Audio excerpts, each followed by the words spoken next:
I played a ton of games this year, but only made videos about a select few.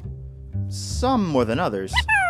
But today, I'm here to fix that. This is Visual Gaming Scrapbook 2023. Let's kick things off with Kirby and the Forgotten Land. I originally bought and started this game last October, and finally finished it up a year later this October. This game is Kirby's first foray into 3D platforming, and it sees the titular spherical pink man exploring an unknown land. That rhymed. Now, I've never been the biggest Kirby fan. I've only played Epic Yarn, some Return to Dreamland, and a little bit of Canvas Course here and there. But what really drew me in with this one was the fact that I was bored.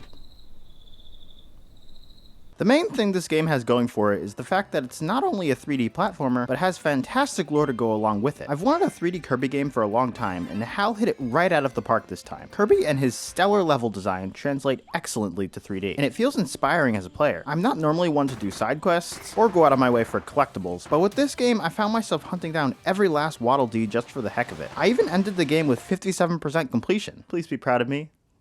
This game just has a great atmosphere. I never thought about exploring an abandoned shopping mall with Kirby in the past, but after doing it, I can't wait to do it again. And new additions in this game like the Waddle Dee Town and the copy ability upgrades make this game feel so much fuller and better as a result. Look, dude's got a little hat. He's really just like me for real. All in all, this game was an immaculate experience, and it sucks that I took almost a year to finish it. I'm aware I'm not actually finished with this one, just like you're not finished subscribing to my channel. But for now, let's move on to our next game, Silly Bandz DS. Bet you didn't think I'd talk about this one, huh? For the unaware kids out there, Silly Bandz were an immensely popular fad in the early 2010s. You couldn't go anywhere without seeing the little guys. They were all over schools and quickly became forbidden objects for anyone lucky enough to have them. I sadly was not one of these children. I had to settle for fun-shaped rubber bands, or groovy bands, or the simple bands. Y'all couldn't think of a better name? Irresponsible, preposterous, inappropriate bands? That was until now, when I got my hands on the Silly Bandz DS game. This here came with its own exclusive pack of Silly Bands, so everyone can join in on the fun. Plus tax. This game is essentially just low-budget Angry Birds. The gameplay loop is simple. Fire rubber bands from a slingshot and knock over structures holding the Silly Bandz captive. Rescue the bands, rinse and repeat. All I can say here is that this game is the pinnacle of okay. First of all, the game doesn't lend itself well to two screens. It makes aiming weird and more of a guessing game than I feel like it should. And the physics are no better. What should feel like fluid Angry Birds instead just has me saying, now I'm no physicist, but I don't think that should be moving like that. There also just isn't that much content in this game. I'd estimate there's probably about 4 hours total if I'm being generous. The game has 4 worlds that all feel pretty samey, and there's only 10 types of bands per world to collect. It leaves a lot to be desired. I do like the difficulty curve the game has. It gave me a fair challenge even at 20 years old. Sometimes it feels a little cheap, but I would have liked it as a kid, I think. And hey, for you completionists out there, there's a decent amount of replay value with both the visible and hidden bands to collect. Pretty silly. On to game number 3. I will never stop talking about Earthbound. This was my 3rd or possibly 4th playthrough of the game, and it was an excellent way to begin my 3rd year of college. Now obviously, since I've played Earthbound several times before, the gameplay wasn't much of a challenge for me.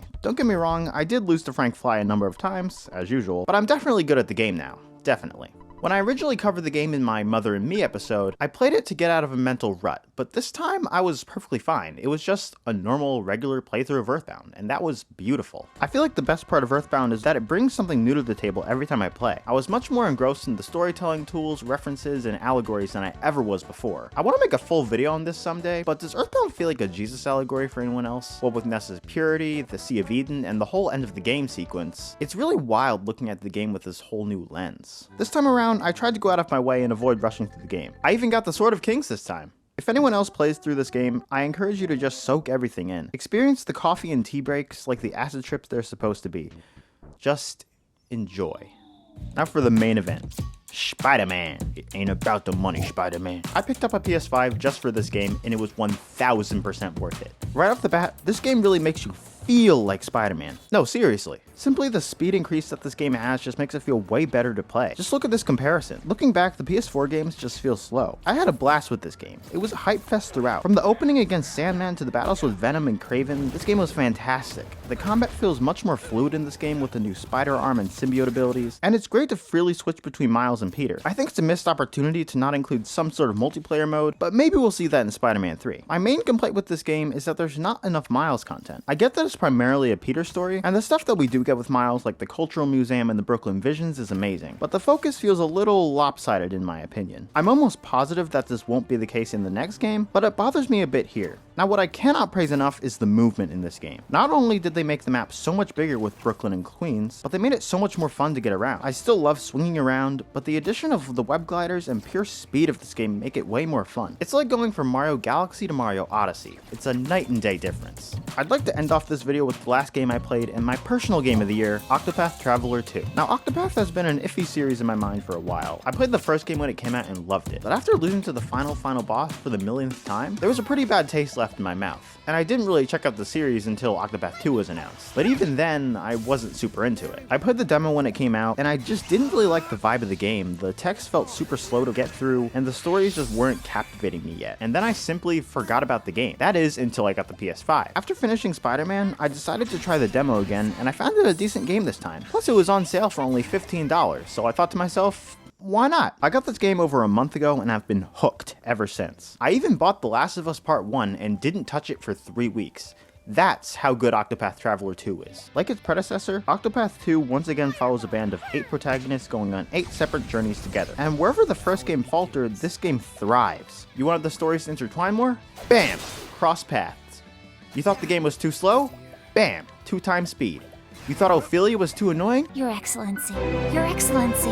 Bam! Temenos. Oh dear. This man is the greatest thing since Hiro Omori. I'm not going to go into every story today, that'd take years, but the writing overall has gotten much better. The stories went from cliche to somewhat not cliche?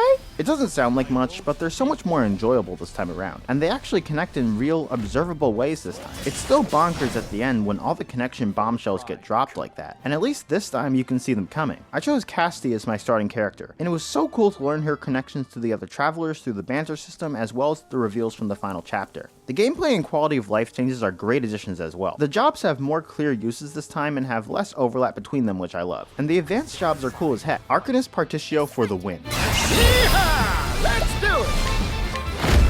Come on, kids, speak up! With these changes, I was able to build more balanced parties and try out strategies I never would have been able to before. I put in over 60 hours to this game, and I'm still craving more. It's just that good. So this has been my 2023 gaming scrapbook. I hope you enjoyed, and let me know in the comments below what games you played this year. Until then, I'll catch you in the new year.